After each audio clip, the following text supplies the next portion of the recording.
তো বন্ধুরা 4 দিন ধরে বৃষ্টি হওয়ার পর ফাইনালি আজকে একটু মেঘটা পরিষ্কার করেছে, তাই আমি বেরিয়ে পড়েছি। এমন আমার যে বাজি গাড়ি চলো তোমাদেরকে রাজগ্রামের যে ব্রিজটা তার কতটা উপরে জলটা উঠেছে সেটাই তোমাদেরকে দেখাতে যাচ্ছি। আর দেখতে পাচ্ছ এইটা হচ্ছে আমাদের গ্রামের রোডটা, আর কত ভাই চারিদিকে দেখতে পাচ্ছ জলে পুরো জলে ভর্তি হয়ে গেছে, আর পুরো চারিদিকে সবুজ হয়ে গেছে। এখানে দুটো ক্ষেতকে হালেও বেয়ে দিয়েছে দেখতে পাচ্ছ। আর কিছুটা আসার পর এখানে দেখলাম একটা মাঠের কাছে ক্ষেতটা, ভাই এটা ক্ষেত না পুকুর বোঝাই যাচ্ছে না ভাই, এর কি অবস্থাটা একবার হয়েছে তোমরা দেখো। দেখে হয়তো তোমরা বুঝতে পারছো কি পরিমাণে বৃষ্টিটা হয়েছে আজ 3-4 দিন ধরে। তো ফাইনালি এখন যাচ্ছি সেই রাজগ্রামের ব্রিজের দিকে। আর দেখতে পাচ্ছ এখানে ভিউটা জাস্ট একবার দেখো, চারিদিকে কিন্তু এই দিকটা পুরো পুকুরের মতো হয়ে গেছে, অনেকটা এরকম জল, অনেকটা জল জমে আছে এখানে।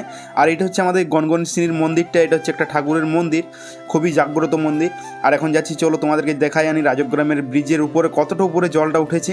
আর ফাইনালি দেখতে পাচ্ছ এখানে রাস্তার মধ্যে কত জল একবার যাচ্ছে দেখো তোমরা, অনেকটা তাও পরিষ্কার পরিচ্ছন্ন হয়ে গেছে। আর এখন চলে এসেছি সেই জোড়ের রাস্তাটা দিয়ে, এই রাস্তা দিয়ে কিন্তু আগে আমরা স্কুল যেতাম। আর এই জোড়ের জলটাই কিন্তু যে পরে সেই দার্গেশ্বর নদীতে যে পরে মিশছে। আর এইখানটা একবার দেখো তোমরা কি হয়েছে, কিন্তু দারুণ লাগছে জায়গাটা দেখতে পাচ্ছ, পুরো চারিদিকে সবুজ আর জলে জলাময়, পুরো চারিদিকে জলে ভর্তি হয়ে গেছে। কোনটা ক্ষেত কোনটা জোড় বোঝাই যাচ্ছে না, দেখতে পাচ্ছ চারিদিকে কিন্তু লেভেল হয়ে গেছে জলে, পুরো চারিদিকটা একদম দেখতে পাচ্ছ, দারুণ লাগছে কিন্তু। আর সেই জল দেখতে দেখতে এখন কিন্তু ফাইনালি পৌঁছে গেছিলাম ব্যাংকের কাছে। আর ব্যাংকে আমার একটু কাজ ছিল, তার কারণে কাজটা কিন্তু করে এখন চলে যাচ্ছি সেই রাজগ্রামের ব্রিজের দিকে। আর দেখতে পাচ্ছ এই রোডটা দেখতে পাচ্ছ কি সুন্দর একবার, মানে এতটা আনন্দ লাগছে। মানে আজ 3-4 দিন ধরে কিন্তু বেরানি বাড়ির থেকে, 3-4 দিন বাড়ির মধ্যেই বন্দি ছিলাম। 4 দিন বাড়ির মধ্যে বন্দি ছিলাম বলে হয়তো আমার গাড়িটা আজকে এই রোডটা দেখে কন্ট্রোল করতে পারছে না, এতটা স্পিডে যাচ্ছে ভাই, আমি পেটে না করলেও উড়ে যাচ্ছে।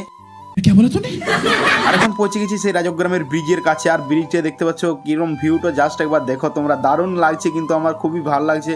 আর তোমরা এই ব্রিজে কে কে জল দেখতে এসেছিলে, এই ব্রিজে কতটা উপরে জল উঠেছে কমেন্টে অবশ্যই জানাও। আর ফাইনালি এখানে দেখতে পাচ্ছ গাড়িটাকে আমি পার্ক করে দিলাম, এখানে স্ট্যান্ড দিয়ে দিলাম।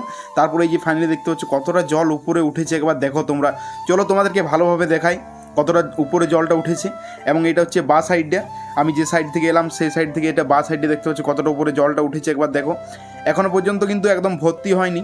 আর এখানে দেখতে পাচ্ছ পরিষ্কার পরিচ্ছন্ন করেছে, এগুলো লাফানোর জন্য নাকি ঠিক আমার জানা নেই, তোমরা অবশ্যই কমেন্টে জানাও যদি জানো। তো চলো তোমাদেরকে নিচের দিকটা দেখাই কতটা উপরে প্লেয়ারের উপরে, মানে ব্রিজের উপরে জলটা উঠেছে কতটা উপরে। চলো এখন দেখতে পাচ্ছ কত জল যাচ্ছে একবার দেখো তোমরা। অনেক মানুষ আসছে এখন কিন্তু দুপুরবেলা, তার জন্যই অনেকেই আসেনি। বিকালবেলায় কিন্তু অনেক ভিড় হয়ে যাবে, এখানে অনেক মানুষ দেখার জন্য আসবে। আর এখন চলে এসেছি ব্রিজের নিচের দিকে। আর এখন নিচটাই দেখাবো তোমাদেরকে কতটা উপরে জলটা উঠেছে একবার দেখো। এই যে একজন কাকাবাবু স্নান করছে দেখতে পাচ্ছ নদীতে, আর পুরো জলটার কালারটা একবার দেখো তোমরা। আর দেখতে পাচ্ছ কতটা উপরে জলটা উঠেছে। আর বন্ধুরা তোমরা কে কে গেছিলে এই ব্রিজে জল দেখতে, রাজগ্রামের ব্রিজে, অবশ্যই কমেন্টে জানাও। আর দেখতে পাচ্ছ দারুণ কিন্তু লাগছে ভাই। ভিডিওটা কেমন লাগলো অবশ্যই কমেন্টে জানাও, আর ভালো লাগলে অবশ্যই একটা লাইক করো। আর দেখা হচ্ছে নতুন কোনো ভিডিও নিয়ে, ভালো থাকুন, সুস্থ থাকুন, বাই।